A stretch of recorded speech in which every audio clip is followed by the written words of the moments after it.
الحمد للہ وحدہ والصلاة والسلام علی من لا نبی بعدہ اما بعد اعوذ باللہ من الشیطان الرجیم بسم اللہ الرحمن الرحیم الذین کفروا وصدوا عن سبیل اللہ زدناہم عذابا فوق العذاب بما كانوا یفسدون صدق اللہ العظیم۔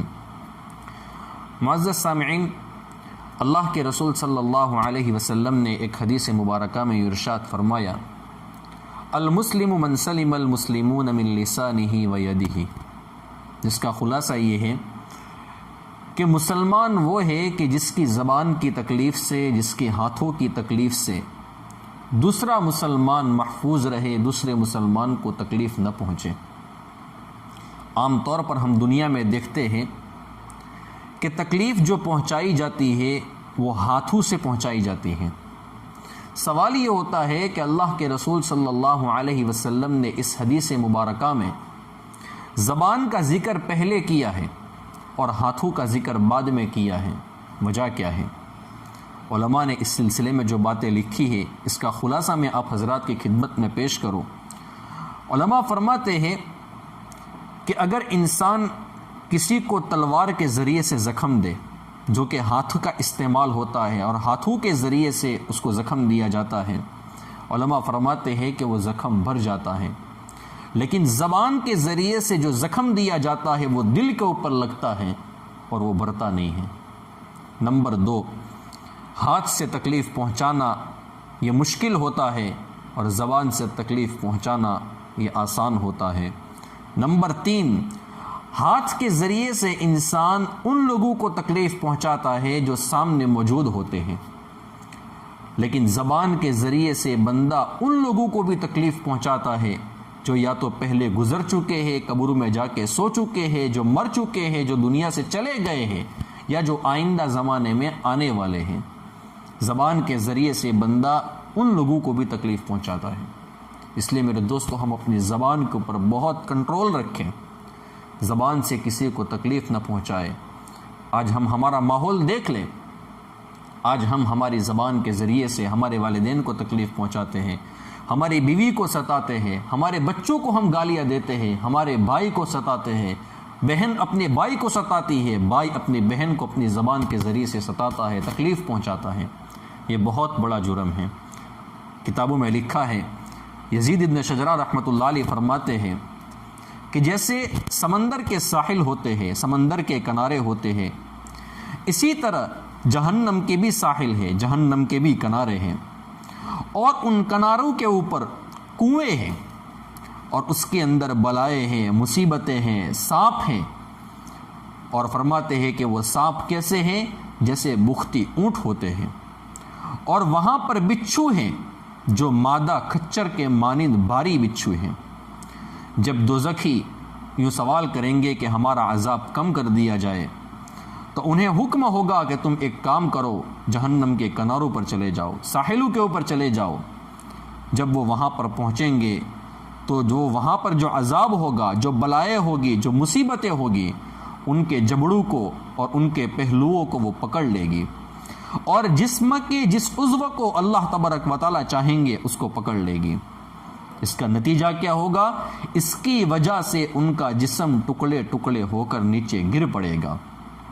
پھر یہ کفار وہاں سے لوٹ کر بڑی آگ کی طرف دوڑ پڑیں گے، لیکن عذاب وہاں پر بھی ختم نہیں ہوگا۔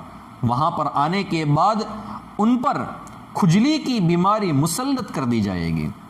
جب وہ اپنی چمڑی کو کھجائیں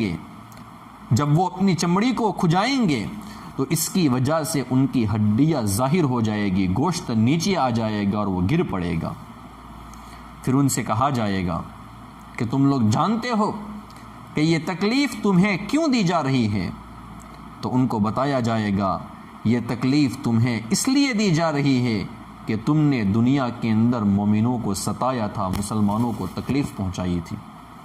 میرے دوستو، یہ بات دور نہیں ہے کہ یہ عذاب صرف کافروں کو ہوگا، بلکہ ہو سکتا ہے، اللہ حفاظت فرمائے، اگر ایک مسلمان اپنے دوسرے مسلمان بھائی کو بھی ستاتا ہے تو ہو سکتا ہے کہ اس کو بھی یہ تکلیف پہنچے۔ اور میرے دوستو، زبان یہ ایک ایسا گناہ ہے، زبان سے گناہ کرنا یہ ایک ایسا جرم ہے کہ جس کی وجہ سے بندہ بسا اوقات ایمان سے محروم ہو جاتا ہے، تو پھر ہو سکتا ہے کہ ہمیں بھی یہ عذاب ہوں۔ اللہ تبارک و تعالی ہم سب کی حفاظت فرمائے۔ میرے دوستو، البدور الصافرہ کے اندر لکھا ہے کہ جہنم میں ایک وادی ہے جس کا نام ہے اثام، پھر لکھا ہے کہ وہاں پر ایسے سانپ اور بچھو ہیں کہ ان سانپ اور بچھو کے پشت میں 70 مٹکوں کے برابر زہر موجود ہے۔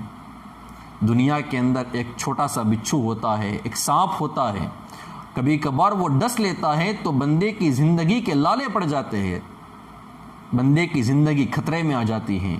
ایک چھوٹے سے اور معمولی سے زہر کا جب یہ اثر ہوگا تو پھر میرے دوستو جہنم کے زہر کا اثر کیا ہوگا اور وہ کتنے سال تک ہمارے جسموں میں رہے گا۔ اس سلسلے میں روایت موجود ہیں، اللہ کے رسول صلی اللہ علیہ وسلم نے فرمایا، جہنم کے خوفناک مناظر کتاب ہیں، اس کے اندر یہ روایت موجود ہیں۔ اللہ کے حبیب صلی اللہ علیہ وسلم نے فرمایا کہ جہنم میں بختی اونٹوں کے گردنوں کے برابر موٹے موٹے سانپ ہیں، اور ان میں سے جس کسی نے ایک دفعہ کسی کو ڈس لیا تو ایک مرتبہ ڈسنے کا انجام یہ ہوگا کہ اس کا زہر 40 سال تک باقی رہے گا۔ اسی طرح جہنم میں گابن کھچروں کے مانند بڑے بڑے موٹے بچھو ہیں، اور ان میں سے جو کوئی بھی ایک دفعہ ڈس لے گا تو اس کی گرمی بھی 40 سال تک تکلیف دے گی۔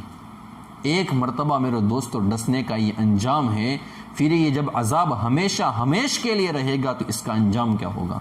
اللہ ہم سب کی میرے دوستو حفاظت فرمائے۔ اور آپ جانتے ہیں کہ ان کا ڈسنا کیسا ہوگا؟